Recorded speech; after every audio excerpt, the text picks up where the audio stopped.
네, 기도하시겠습니다.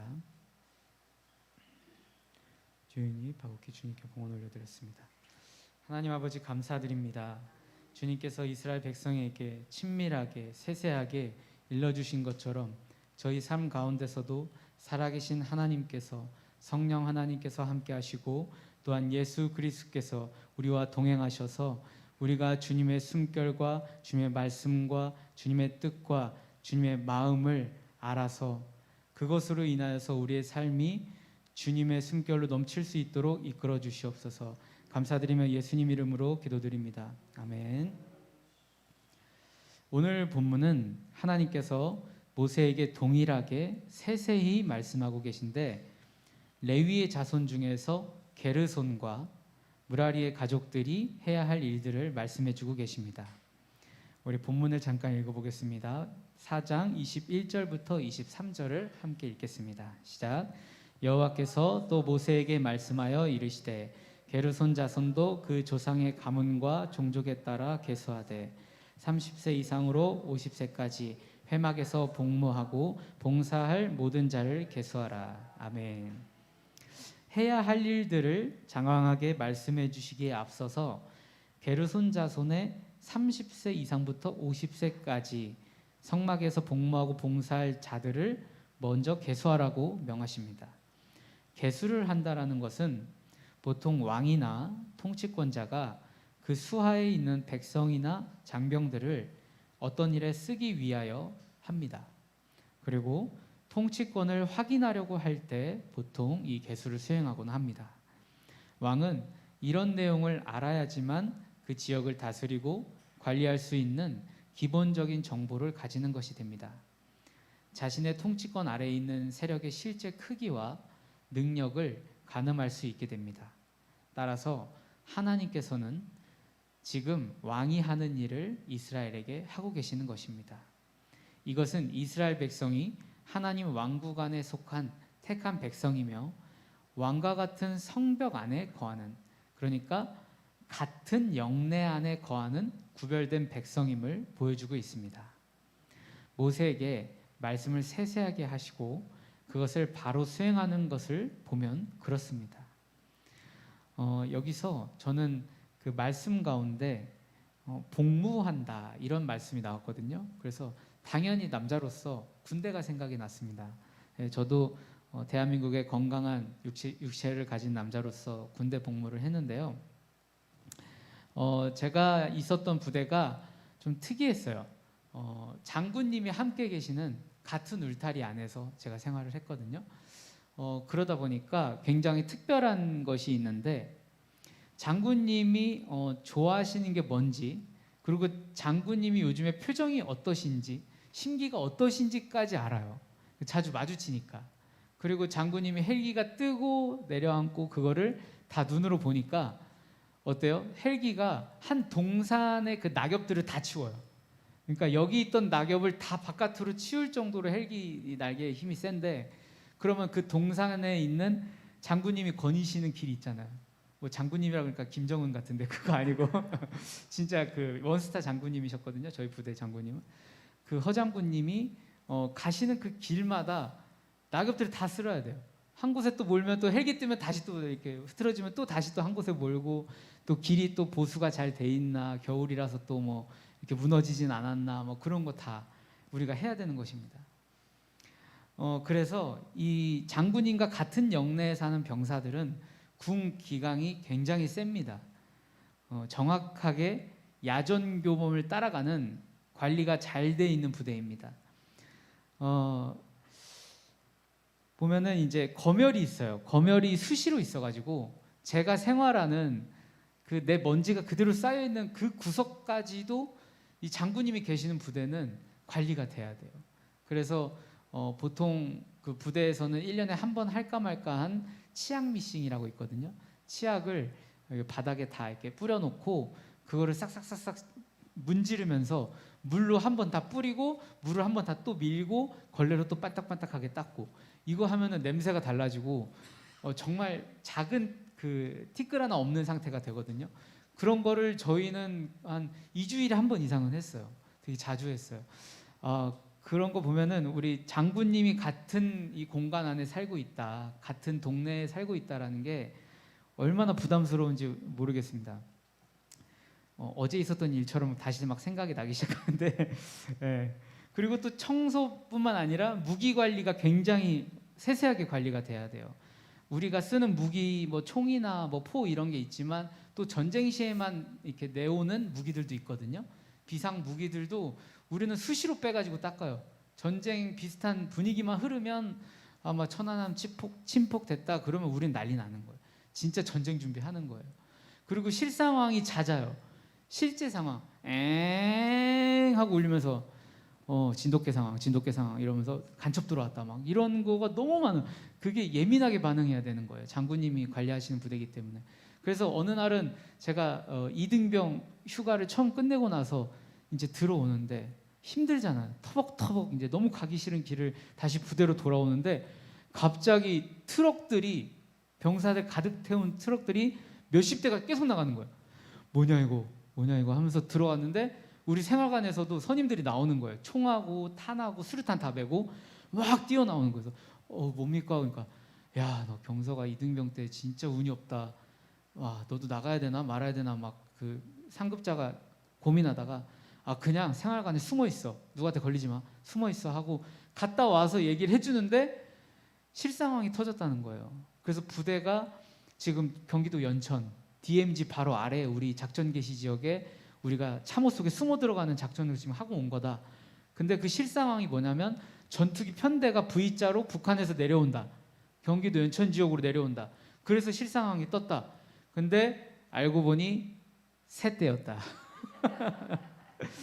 새떼가 크면요 V자로 날아요. 편대처럼 날아요. 전투기 편대처럼. 그래서 그거를 오인하고 물론 경험상 상급자는 알겠죠. 근데 실상 한번 해본 거예요. 그러니까 그런 게 너무 많은 거예요. 저희 부대. 장군님하고 같이 산다는 게 여간 힘든 게 아닙니다. 근데 실제로 장군님을 마주치면 허장군님을 마주치면 되게 후덕한 인상을 하고 계세요. 우리한테 항상 인자한 모습을 하고 계세요. 네, 인자한 모습을 하고 계시고 그리고 우리를 보살펴주는 것을 우리가 느끼게 되는데 특별히 우리의 아름다운 미래 창출이라는 운동 슬로건을 내시고는 밤마다 원래 10시면 정확하게 자야 되거든요. 군대는 정확하게 10시에 이제 나팔 울리고 자야 되는데 그때 1시간 정도 공부할 시간을 줘요. 불을 켜게 해요. 불을 켜서 컴퓨터를 다 사용해라. 그리고 자격증 관련된 거 준비해라. 그래서 시간 주시고 필요한 책이 있으면 상급자한테 보고해서 책을 살 수 있게 하겠다. 그 돈도 대주겠다까지 하신 거예요. 그래서 허 장군님이 아버지같이 느껴지는 그런 인연을 보내고 왔는데 이렇게 보면은 언제나 우리는 장군님하고 관계가 꽤 친밀했던 것 같아요. 우리는 서로 만나면 언제나 웃음이 머금고 있었고 그리고 반가우면서 동시에 각이 잡힌 군기는 생활을 할 수 있었어요. 그래서 2년이라는 시간이 굉장히 짧게 느껴진 것도 있는데요. 우리가 아까도 말씀드렸지만 같은 영내에 살기 때문에 그분의 표정과 심기를 읽을 수 있을 정도로 생활을 했고 또 우리의 미래를 창출하고자 그분은 돈을 쓰셨고 그리고 군대에선 하면 안 되는 그 전등을 소등 10시에 하는 거를 안 하고 1시간 공부할 수 있는 시간을 허락해 주기도 했습니다.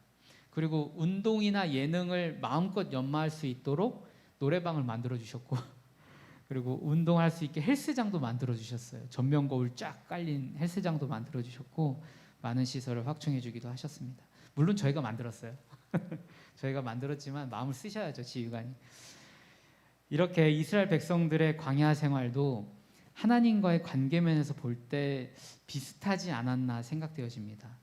하나님의 영광이 성막에 거하시며 사실상 하나님과 함께 생활하는 것이나 마찬가지인데 이들에게 얼마나 세세하게 말씀하시고 명령하시는지 우리가 읽고 있는 본문들을 보면 자세히 나와 있습니다.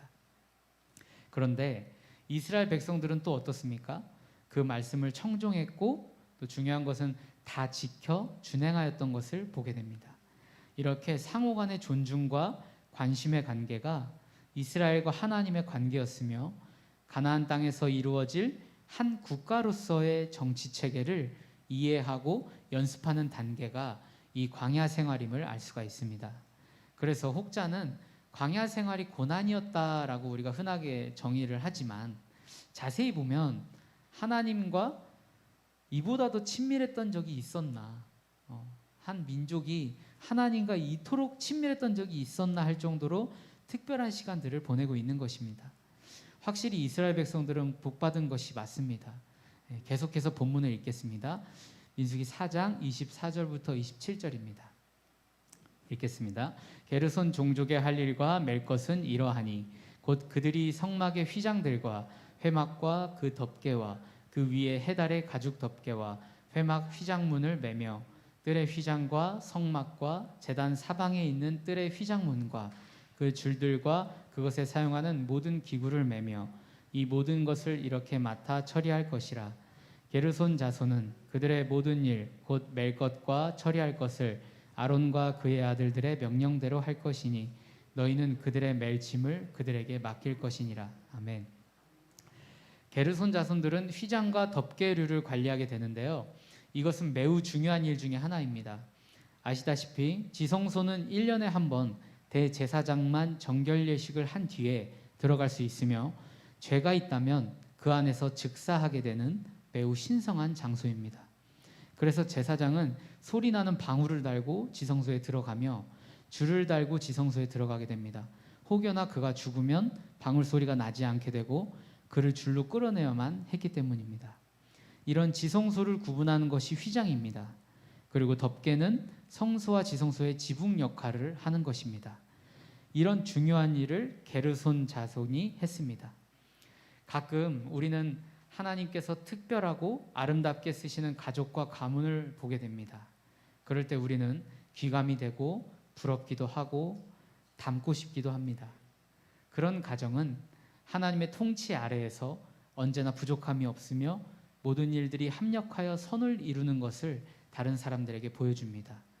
살아계신 하나님을 대신 경험하여서 다양한 간증과 가르침을 우리에게 전달해 주기도 합니다. 하나님이 귀히 쓰시는 가정들이 그렇습니다. 하지만 우리는 그 왕관의 영광만을 볼 줄 알고 그 왕관의 무게는 쉽사리 보려 하지 않는 것 같습니다. 그들은 하나님의 영광을 몸소 누리는 만큼 하나님의 어미하심과 절대주권을 보며 사는 것입니다. 이해되지 않는 일도 하나님이 많이 시키시고 때로는 하나님이 말씀을 거실 때는 두렵기도 하고 감당이 안 되기도 합니다. 하나님의 행하시는 일과 계획은 모두 크고 은밀한 것들이어서 죄악되고 거룩하지 못한 사람의 자아로 바라보기에는 너무나 놀랍고 무서운 것들이 가득하기 때문입니다. 하지만 동시에 이들은 하나님과 가깝습니다. 친밀합니다. 무엇보다 하나님의 마음을 잘 알고 있습니다. 하나님의 심정을 잘 알고 있습니다. 기쁠 때나 슬플 때나 실패할 때나 성공할 때나 그 모든 것을 하나님과 동행하며 사는 것입니다. 그래서 그들의 인생과 가는 길은 좋은 것입니다. 복받은 것이 많습니다. 저울로 달아보니까 결국 좋은 것이 맞았고 하나님이 복을 주신 게 맞습니다. 그래서 여러분과 저도 그런 인생으로 향했으면 좋겠습니다. 하나님과 같은 울타리에 사는 것처럼 하나님의 성막이 우리 가운데 함께 계시는 것처럼 그 불기둥과 구름기둥이 우리 가운데 있는 것처럼 살기를 소원하시기를 바랍니다. 계속해서 무라리 가족들의 할 일도 살펴보시겠습니다. 민수기 4장 29절부터 32절입니다. 읽겠습니다. 너는 무라리 자손도 그 조상의 가문과 종족에 따라 계수하되 30세부터 50세까지 회막에서 복무하고 봉사할 모든 자를 계수하라. 그들이 직무를 따라 회막에서 할 모든 일 곧 그 맬 것은 이러하니 곧 장막의 널판들과 그 띠들과 그 기둥들과 그 받침들과 둘레의 기둥들과 그 받침들과 그 말뚝들과 그 줄들과 그 모든 기구들과 그것에 쓰는 모든 것이라. 너희는 그들이 맡아 맬 모든 기구의 품목을 지정하라. 아멘. 무라리 가족이 맡은 일은 주로 무거운 기둥이나 나무로 만든 것들입니다. 따라서 이들은 완력을 많이 써서 하나님을 섬기고 있습니다. 이것을 보면 하나님이 맡기시는 일은 달란트에 따라서 그리고 책임감의 종류에 따라서 각각 다른 것을 알 수 있습니다. 지금도 우리는 같은 믿음의 공동체에 속해 있지만 각자의 할 일이 다 있습니다. 종류도 다양하고, 그러나 어느 하나의 일이 거룩하고 또 어느 일이 가볍고 이런 것이라고 생각하지는 않습니다.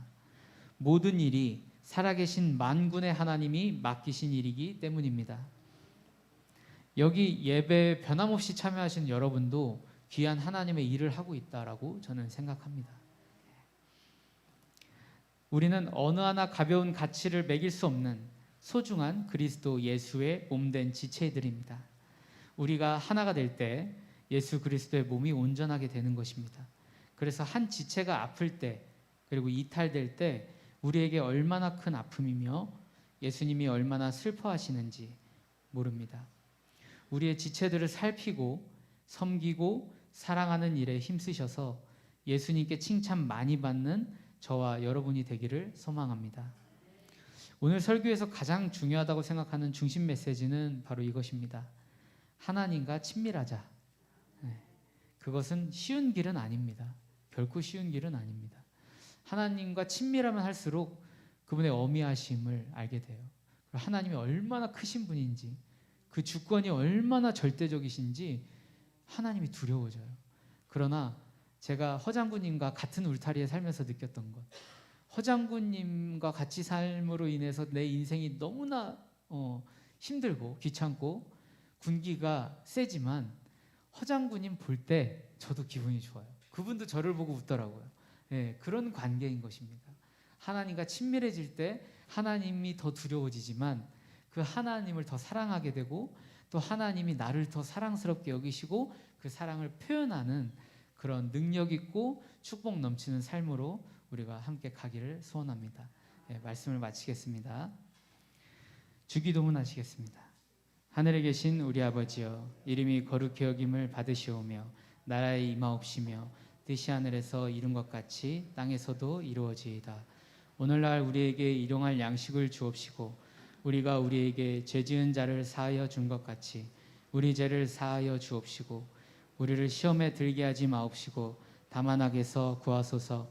나라와 권세와 영광이 아버지께 영원히 있사옵나이다. 아멘. 우리 동성기도 하실 때